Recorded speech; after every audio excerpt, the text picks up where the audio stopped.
Assalamualaikum warahmatullahi wabarakatuh.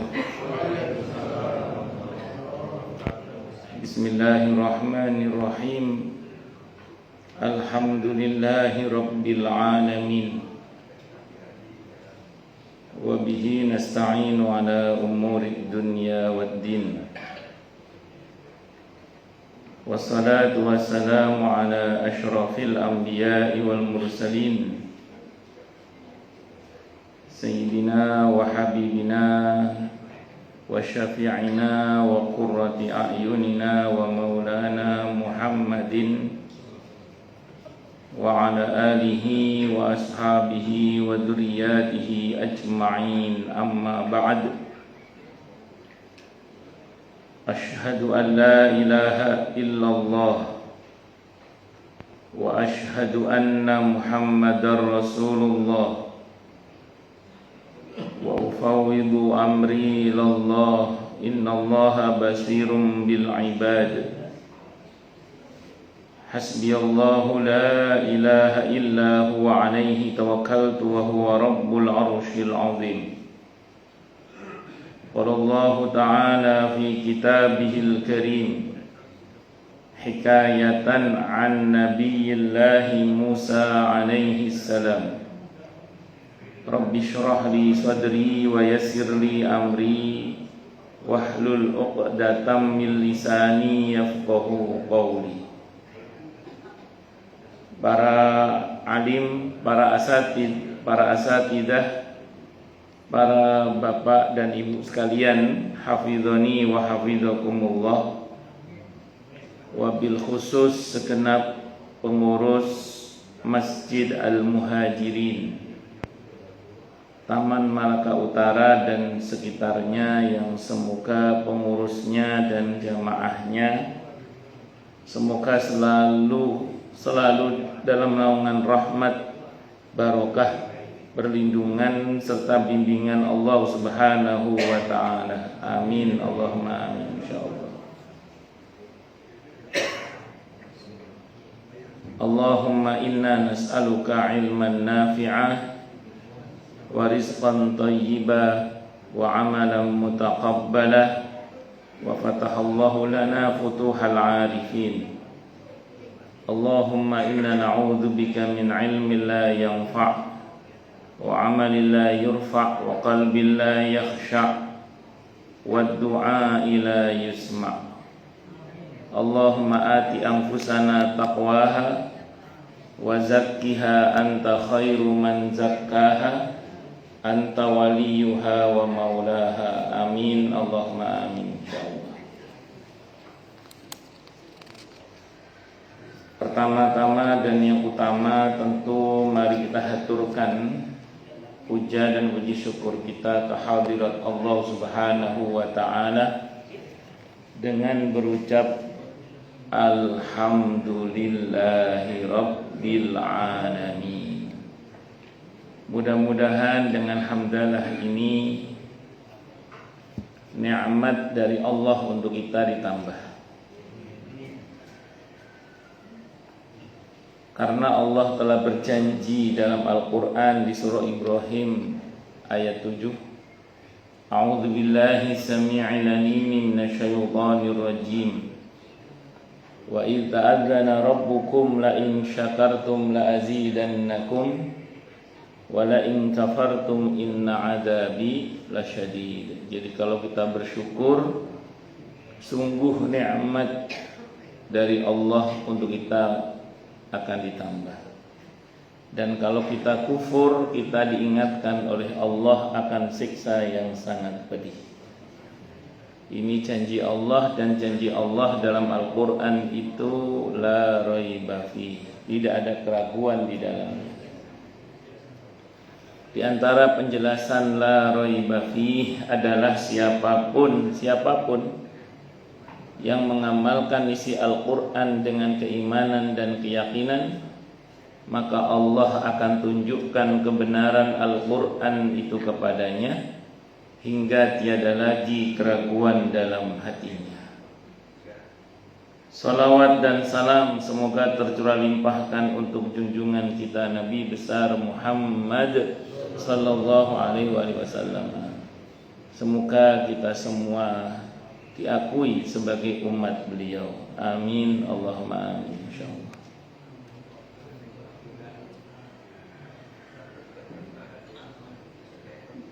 Bapak Ibu sekalian, hafizoni wa hafizakumullah.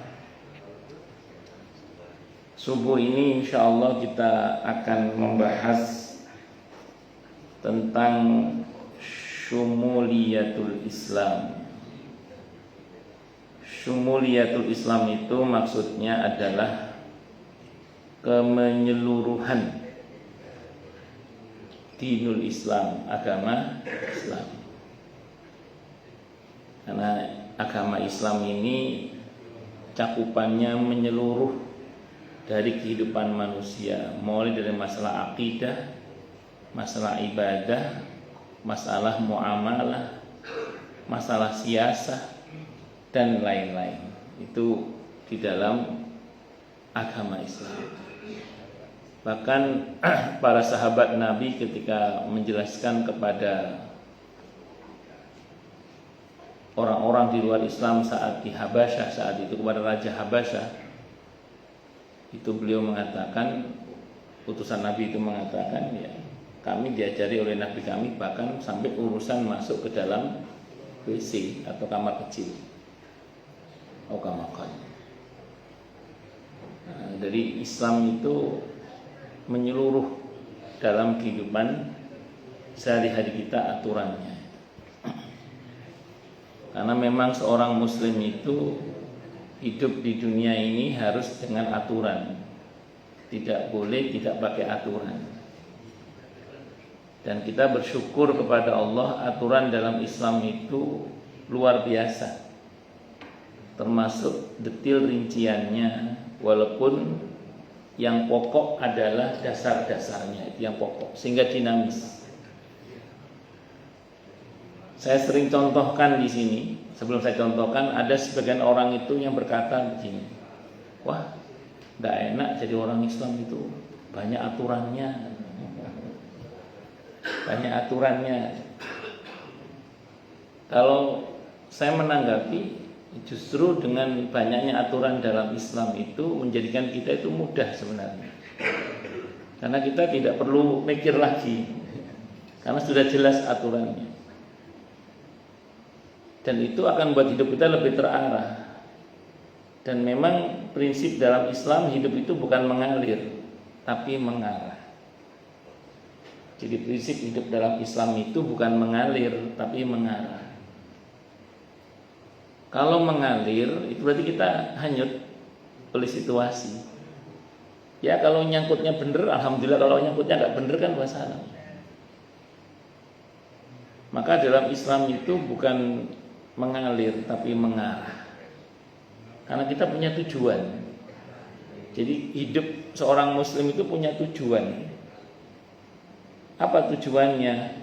Liqa'ullah, perjumpaan dengan Allah. Faman kana yarju liqa'a rabbih falyamal 'amalan shalihan wa la yusyrik bi'ibadati rabbih ahada. Apa tujuan seorang muslim? Perjumpaan dengan Allah. Inna lillahi wa inna ilaihi raji'un. Itu seperti itu. Makanya seorang muslim bukan mengalir tapi mengarah. Dan itu beda. Kalau orang Jawa dulu bilang ngintiro ning aja kintir. Nah, itu. Ini Pak Sudirman pasti bingung. saya terjemah Pak, tenang aja saya terjemah. Ada penerjemah. Ngintiro menghanyutlah, ning ojo kintir, tapi jangan hanyut. Itu orang tua dulu nasihatnya gitu. Ngintiro ning ojo kintir. Jadi menghanyutlah tapi jangan terhanyut. Apalagi sampai kentir. Nah, itu. Tahu Pak? Oh, saya terjemah, tenang aja Pak. Ngintiro ning aja kintir, apa maning kentir. Tambah lagi itu. Maka saya ulang, arahnya jelas seorang muslim itu. Maka tidak boleh seorang muslim itu tidak punya tujuan, itu tidak boleh. Makanya safar saja yang mendapat rukhsah untuk boleh menjamak sholat, mengqashar sholat, menjamak qashar sholat, boleh tidak puasa, itu safar yang ada tujuannya. Kalau ada orang safar tidak jelas tujuannya, itu kalau di fikih tidak boleh ngambil rukhsah, itu tidak boleh. Kamu mau kemana nggak tahu, dan itu nggak berhak ngambil rukhsah itu. Kalau di fikih lah ya. Jadi pergi pun harus punya tujuan seorang muslim. Mau kemana kamu? Mau cari ilmu? Mau kerja? Mau ke rumah saudara? Ayo, mau apa kamu? Mau lari dari kenyataan? Hidup ini kan perjalanan, bukan pelarian. Ngapain kamu lari misalnya gitu. Nabung pun, mendiamkan uang, naruh duit itu kalau dalam Islam tidak boleh, kecuali punya tujuan. Harus ada tujuannya. Apa tuh? Tujuannya apa ini? Oh, ini untuk nabung haji, nabung mau beli rumah, ini apa misalnya gitu. Jadi nggak boleh nggak punya tujuan, itu nggak boleh seorang muslim. Dan tadi saya contohkan berkaitan dengan sebelum. Nanti kan saya bilang ada contohnya. Contoh kenapa saya bilang aturan dalam Islam itu banyak dan detail, itu malah enak. Dan insya Allah membuat kita nggak usah pusing menjalani hidup karena aturannya jelas. Mungkin sering saya contohkan di sini, mungkin sering saya contohkan di sini. Ya kalau bosan nanti bilang kan. Saya contohkan tuh misalnya ada pendakian ke gunung, atau mau trekking. Saya pernah trekking di Sentul itu. Itu sebelum trekking itu kan ada pengarahan dari tim. Nanti kita akan lewat jalur ini. Nanti kalau pas melintasi kali, terus tiba-tiba ada ranting-ranting jatuh, harus segera naik, jangan lama-lama di kali itu. Terus nanti kalau di daerah ini tolong barang-barang dipegang erat-erat karena banyak lutung, banyak monyet di situ suka ngambil barang. Terus kemudian nanti kalau di rimbun bambu ini nanti tolong begini. Nanti kalau ada persimpangan ini, kalau capek, diterangkan semua. Ini makanan yang boleh dimakan, tumbuhan yang boleh dimakan, yang nggak boleh dimakan. Ini yang bisa diminum airnya, ini nggak bisa diminum. Diterangkan semua. Begitu kita melakukan pendakian atau trekking dan macam-macam, kita sudah diberitahu, sudah jelas aturannya, kita tenang. Harus ngerti aturannya. Nah, sementara yang satu guide-nya ngomong gini, Bapak Ibu, kita mau naik ke atas gunung ini, dan naik aja deh bebas ya. Naik aja bebas. Kalau suruh pilih yang jelas diarahkan aturannya atau yang nggak jelas aturannya deh. Iya, enakan yang jelas tadi itu. Karena kalau kita nggak dikasih aturan yang jelas, kita begitu ketemu persimpangan bingung. Ini kita kanan apa kiri apa kanan, bingung. Begitu ada keadaan yang harusnya kita tahu bagaimana arahnya, kita jadi nggak tahu arahnya. Begitu mau makan tumbuhan yang ada di hutan itu kita mikir, ini boleh dimakan apa tidak, masih mikir. Bahaya apa tidak, karena nggak diberitahu. Begitu dimakan ternyata kelenger beracun misalnya. Makanya aturan dalam Islam itu, begitu banyaknya aturan itu justru memudahkan kita sebenarnya. Jadi aturan yang banyak itu justru memudahkan kita sebenarnya. Cuman banyak orang yang salah paham dalam hal ini. Maka dalam Islam itu diatur sampai dalam masalah muamalah, termasuk dalam masalah bagaimana bernegara, bagaimana berpolitik, bagaimana bermasyarakat dan seterusnya itu. Kalau ada orang yang mengatakan bahwa di agama sebelah itu kalau belajar agama aja, nggak belajar politik misalnya gitu ya. Memang agama sebelah nggak ada ajaran tentang politik. Sementara fikih kita itu ada fikih siasa, ada fikih politik misalnya, ada fikih muamalah, fikih sosial. Malah sekarang itu fikih itu dinamis sekali hari ini. Ada fikih prioritas, ya kan? Ulama-ulama kontemporer kita itu ada bahas fikih prioritas, fikih aulawiyat, ada fikih disabilitas. Bagaimana fikihnya orang-orang yang mengalami keterbatasan dalam dirinya. Bagaimana fikihnya ini orang-orang yang mengalami disabilitas itu? Itu ada fikihnya. Kemarin saya sholat duhur di Masjid Baitul Jihad Kemang Pratama itu ada tulisan kajian seorang ustadz, judulnya Fikih Hari Tua. Oh, no ini. Fikih Hari Tua. Ada. Allahu Akbar. Yaitu maksudnya bagaimana mensikapi hari-hari tua itu. Karena hari tua itu sebenarnya program husnul khotimahnya Allah sebenarnya. Kalau kita cermati, hari tua itu adalah merupakan bagian dari program husnul khotimah Allah untuk hamba-hambanya yang sudah tua itu. Kalau dia paham, kalau nggak paham ya sami mawon, sama saja. Karena ini saya mohon maaf, insya Allah saya belum tua, jadi tolong dikonfirmasi betul apa tidak. Katanya kalau sudah tua itu jam tidurnya berkurang, apa betul? Enggak juga ya? Oh enggak, tapi ada yang berkurang nggak jam tidurnya? Ada. Saya punya jamaah itu cerita sama saya. Sekarang saya itu Ustadz, kalau tidur semalam itu cuma 1 jam, nggak bisa tidur. Setelah itu nggak bisa tidur sudah. Stres ya. Pak Dirman masih sejahtera berarti. Alhamdulillah. Ya kalau memang betul jenengan termasuk di antara jenengan yang sudah sepuh misalnya, ada yang sulit tidur, ya berarti di malam hari seolah-olah Allah mau bilang ya bu ya banyak tahajudnya. Ya, gitu. Seolah-olah gitu. Kalau sudah sepuh mungkin makan mulai pilih-pilih, betul ya. Seolah-olah Allah mau bilang bahwa ya banyak puasanya gitu. Nah, kira-kira gitu. Ya tentu kalau mampu puasa. Nah itu kalau sudah sepuh mungkin tidak segagah dulu lagi jalannya, ngomongnya gitu ya.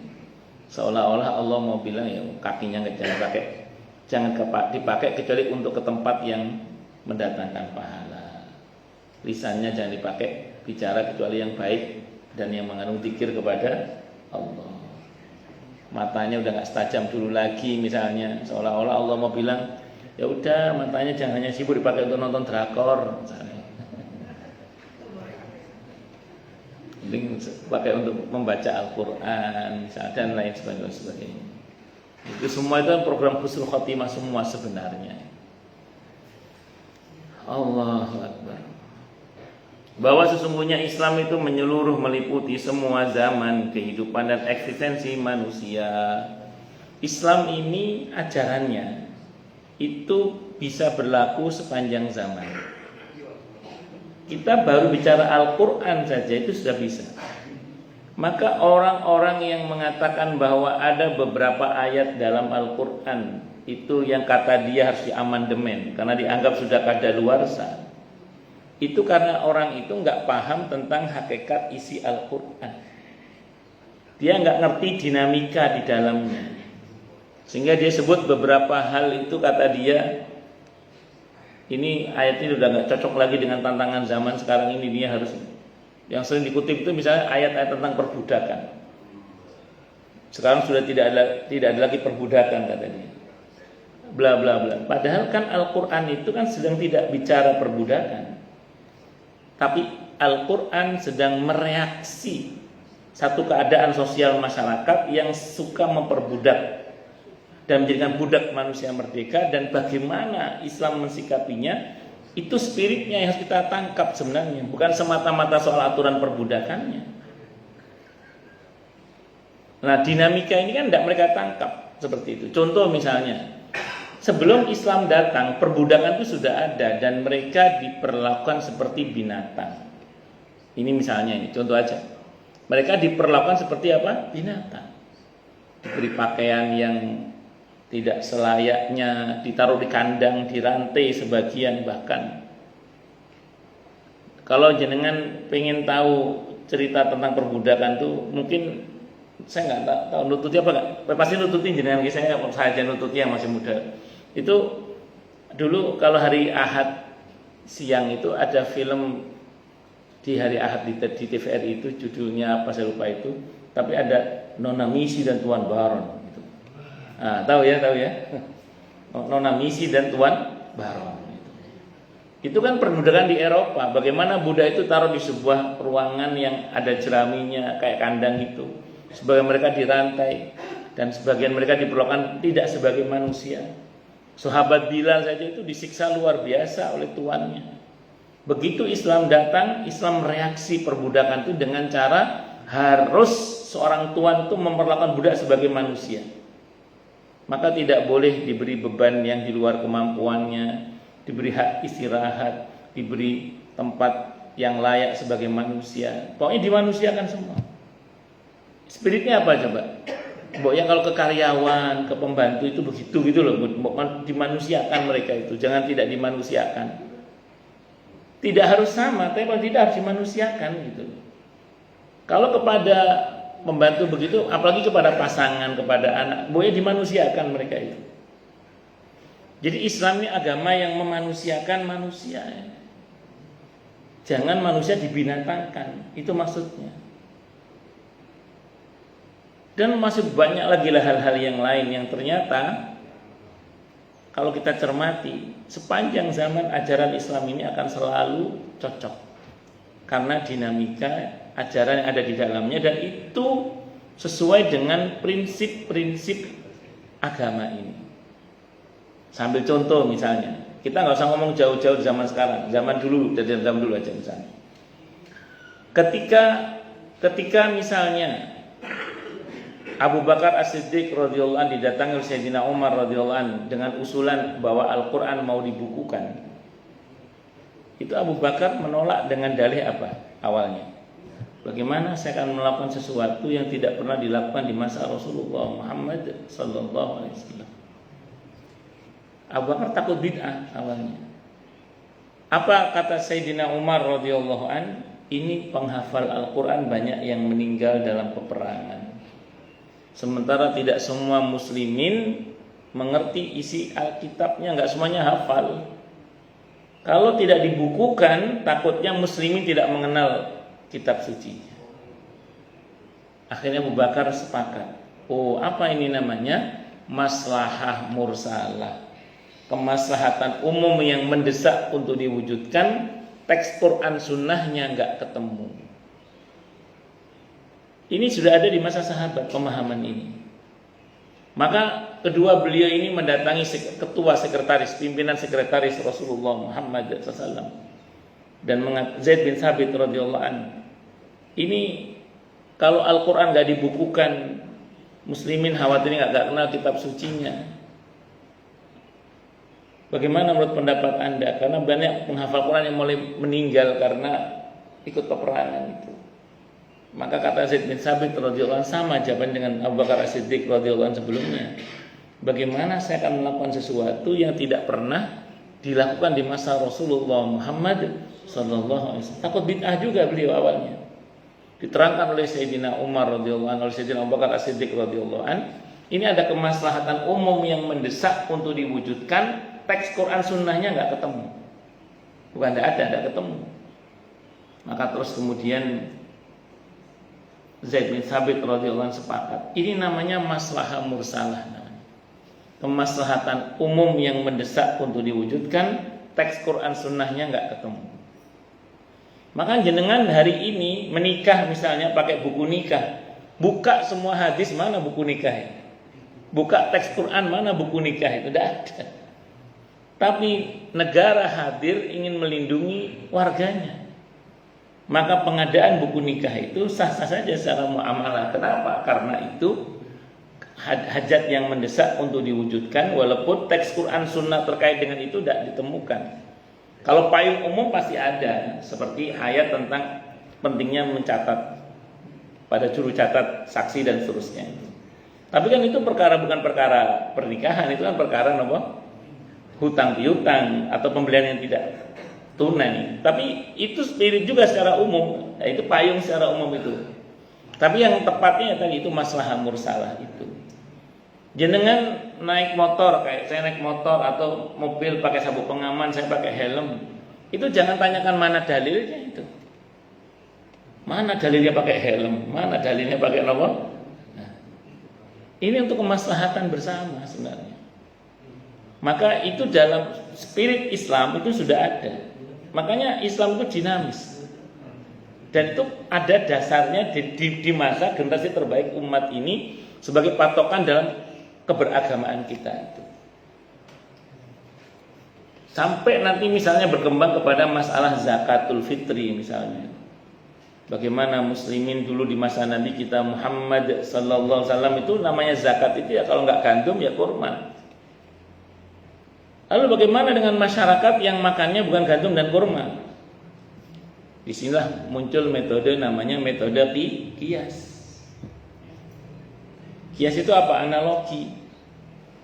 Analogi itu menyamakan sesuatu yang tidak ada dasar hukumnya dengan sesuatu yang ada dasar hukumnya karena ada persamaan alasan hukum, itu namanya kias namanya.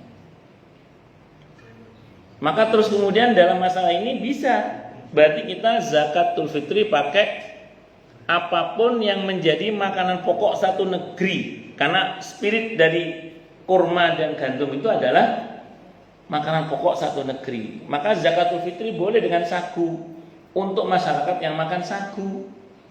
Boleh pakai jagung masyarakat yang makan jagung. Boleh pakai jawawut, boleh pakai beras di antaranya. Mau beras putih, beras merah, beras hitam, beras coklat terserah. Yang penting masyarakatnya memang makan itu. Itu apa namanya? Kias, hasil kias. Makanya sepanjang zaman insya Allah Islam ini pastinya Islam ini bisa dipakai sebagai tuntunan hidup karena dinamika yang ada di dalam ajarannya itu yang luar biasa, lenturnya tapi jelas dasarnya gitu. Apakah pernah dilakukan Ustaz kias itu di masa terbaik umat ini, di masa salafus saleh? Dilakukan. Bagaimana nggak dilakukan? Sementara memang tuntutan untuk melakukan itu ada.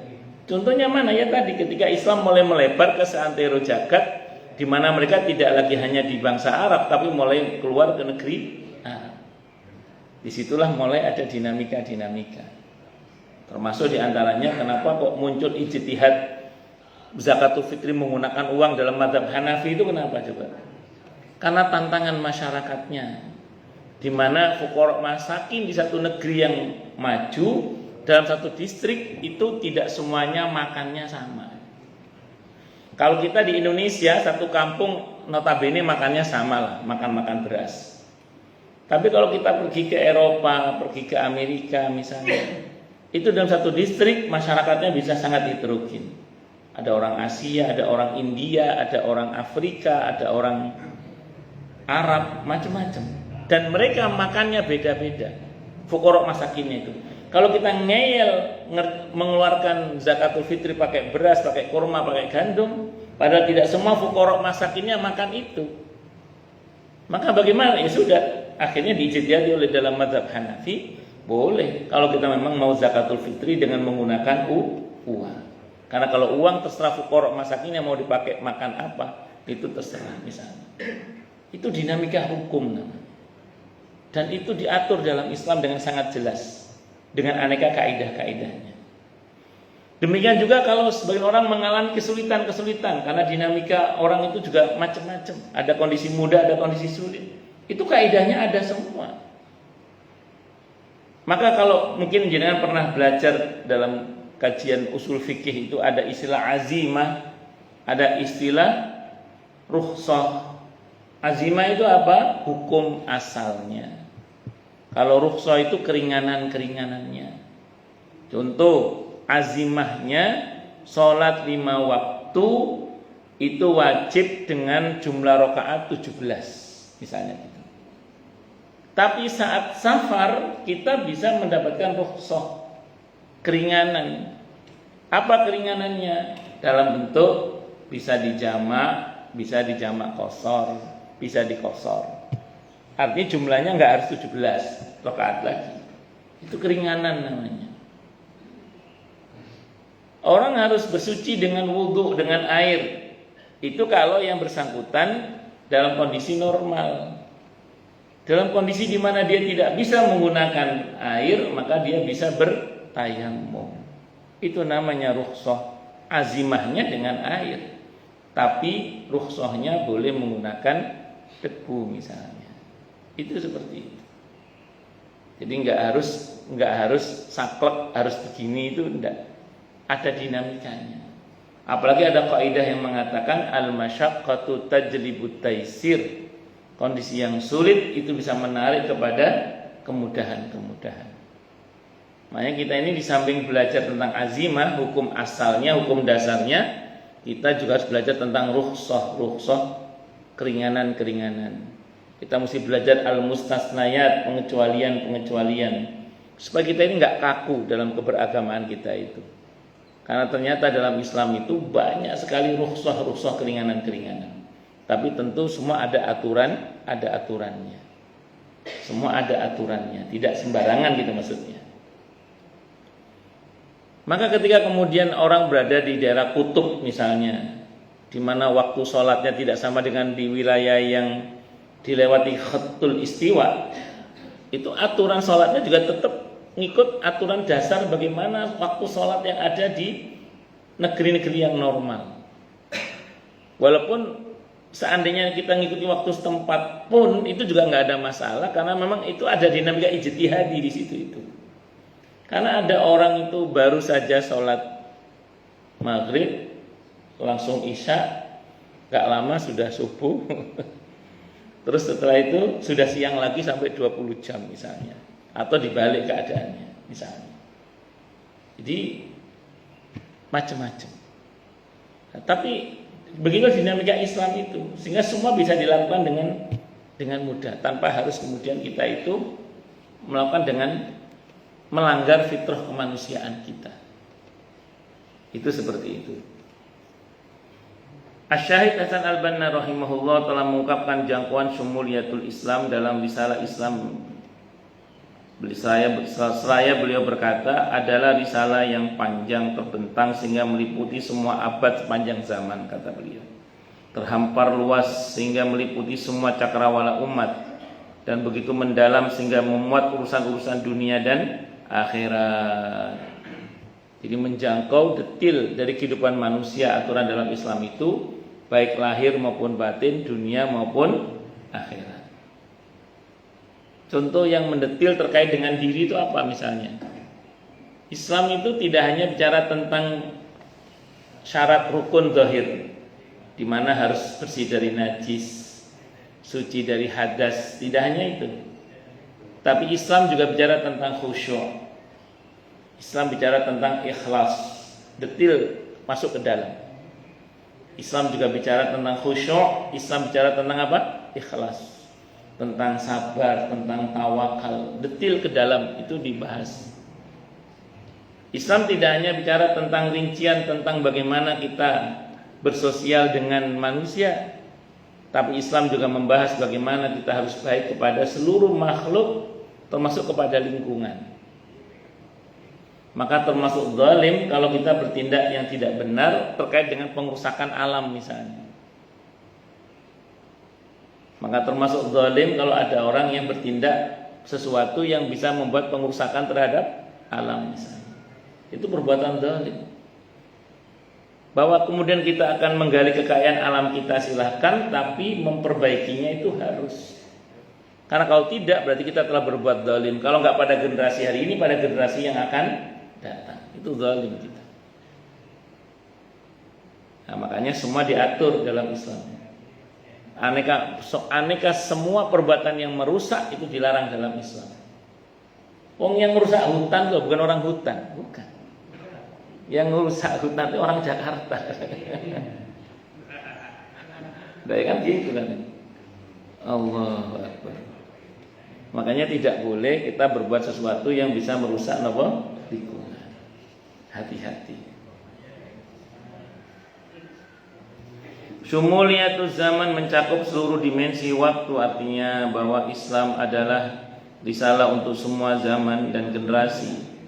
Bukan risalah yang terbatas oleh masa tertentu di mana implementasinya berakhir seiring dengan berakhirnya zaman tadi. Sebagaimana risalah-risalah para nabi sebelumnya. Para nabi sebelumnya berlaku hanya pada masyarakatnya saat itu dan pada zamannya saja. tidak berlaku sampai detik ini, walaupun ada beberapa syariat Nabi terdahulu itu tetap berlaku sampai sekarang. Itu namanya syar'u man qablana. Seperti haji, itu menapak tilasi kehidupan Nabi Ibrahim dan keluarganya. Nah, seperti ada beberapa hal-hal yang lain itu merupakan syariat Nabi terdahulu yang berlaku sampai sekarang, kayak khitan. Itu yang memulai pertama kali khitan itu adalah Nabi Ibrahim alaihissalam. Itu berlaku sampai detik ini misalnya. Dan masih lagi ada beberapa yang lain-lainnya masuk dalam kategori syar'u man qablana. Syariat Nabi terdahulu yang beberapanya itu masih dipakai sampai sekarang. Tapi secara umum yang berlaku saat ini adalah syariat Nabi kita Muhammad sallallahu alaihi wasallam, dan bukan syariat Nabi terdahulu. Sampai Nabi bersabda, "Akamakal, andaikan Nabi Musa masih hidup sampai detik ini, maka dia wajib mengikuti saya," kata Nabi. Makanya nanti Nabi Isa alaihissalam itu turun bukan sebagai Nabi dan Rasul yang membawa risalah beliau, bukan, tapi sebagai Nabi dan Rasul yang mengajarkan syariat Nabi kita Muhammad sallallahu alaihi wasallam, karena status beliau distatuskan sebagai tidak hanya Nabi dan Rasul, tapi Nabi dan Rasul yang menjadi umat Nabi Muhammad sallallahu alaihi wasallam. Karena Nabi Isa itu pernah berdoa kepada Allah agar diizinkan menjadi umat Nabi Muhammad sallallahu alaihi wasallam, dan Allah kabulkan. Yang tidak dikabulkan itu Nabi Musa. Nabi Musa berdoa yang sama sebenarnya, tapi Nabi Musa ditolak oleh Allah. Tapi beliau diizinkan oleh Allah untuk datang ke Madinah, ke Uhud saat itu untuk beribadah kepada Allah, karena beliau ingin mendatangi tempat di mana Nabi akhir zaman itu nanti berdakwah. Dan Allah izinkan datang ke Uhud saat itu, tapi harus kembali lagi ke Palestina. Kenapa? Karena SK keroslan beliau di situ lokal, nggak berlaku interlokal, jadi hanya berlaku lokal saja. Dan itu hanya sebatas pada itu saja. Makanya mukjizat terbesar Nabi kita Muhammad sallallahu alaihi wasallam itu bukan mukjizat sejenis membelah ini membelah itu, tapi mukjizat terbesar beliau adalah Al-Quran, yang itu bisa berlaku sepanjang zaman. Itulah yang buat beberapa orang kafir di masa Nabi itu salah menilai Nabi. Ini Nabi kok nggak ada kelihatan mukjizatnya kayak Nabi Musa, kayak Nabi-Nabi sebelumnya. Padahal memang mukjizat terbesar beliau bukan itu, walaupun Allah bekali beliau itu. Kalau Nabi Musa membelah lautan, maka Nabi Muhammad sallallahu alaihi wasallam membelah bulan. Dan itu dilihat oleh banyak orang, dan saksi sejarahnya ada riwayatnya sampai Al-Qur'an turun surah Al-Qamar. Allahu Akbar. Kalau Nabi Musa memukul batu keluar air, Nabi dari jarinya keluar air. Nabi punya mukjizat itu, punya Nabi itu. Allah anugerahi mukjizat begitu, Nabi ada. Nabi Musa berdoa kepada Allah, Rabbi syrah li sadri wa yassir li amri wahlul 'uqdatam min lisani yafqahu qawli. Nabi belum berdoa, Allah udah bilang alam nashrah laka sadrak wa wada'na anka wizrak alladhi anqadha dhahrak wa rafa'na laka dzikrak fa inna ma'al usri yusran inna ma'al usri yusra fa idza faraghta fansab wa ila rabbika farghab. Kalau misalnya Nabi Sulaiman bisa memindahkan istana Ratu Balqis, Nabi Muhammad SAW kalau beliau mau tadi Gunung Uhud, Bukit Safa Marwah jadi emas untuk beliau kalau beliau mau, tapi beliau tidak. Kalau beliau mau itu jadi emas untuk beliau, tapi beliau tidak mau. Saya pas di Gunung Uhud itu bersama dengan saya ada praktisi geologi dan ahli geologi. Itu beliau melihat batuan di Uhud itu mengatakan emasnya banyak ini, emasnya banyak ini. Jadi di Gunung Uhud itu emasnya banyak, kata dia yang ahli geologi. Ya nggak tahu betul apa enggak, wallahu alam. Terus begitu dia ngomong emasnya banyak, saya teringat itu ketika Nabi kalau beliau mau emas itu jadi Gunung Uhud atau Bukit Safa Marwah itu bisa jadi emas untuk beliau kalau beliau mau, tapi beliau tidak berkenan. Baik, monggo silakan yang mau tanya, protes, marah boleh silakan. Masalah itu masalah yang lain. Ini saya di Jumat tidak berani panjang-panjang, takutnya dia mau kerja. Kecuali pensiunan. Monggo silakan kalau ada yang mau tanya, protes, marah boleh silakan. Kalau ada. Kalau nggak ada berarti jelas semua atau tidak jelas semua.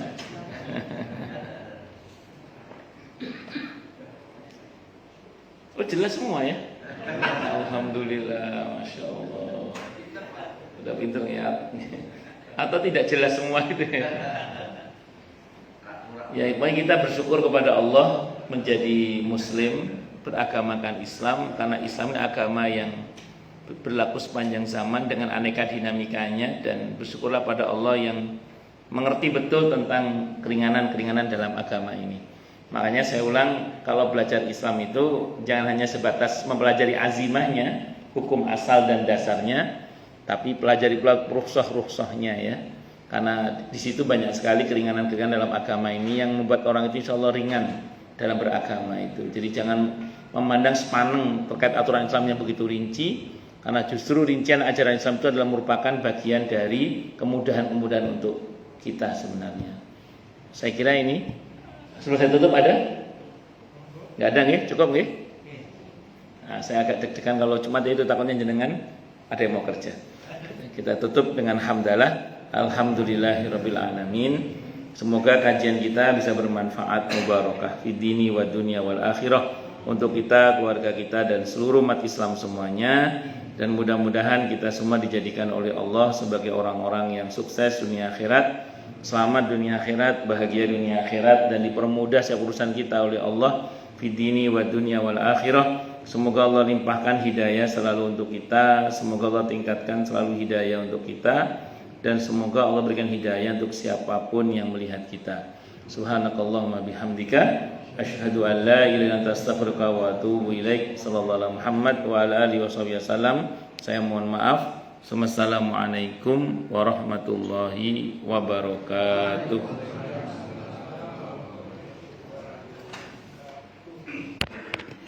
Saya turun. Kenapa? Kalau kita kan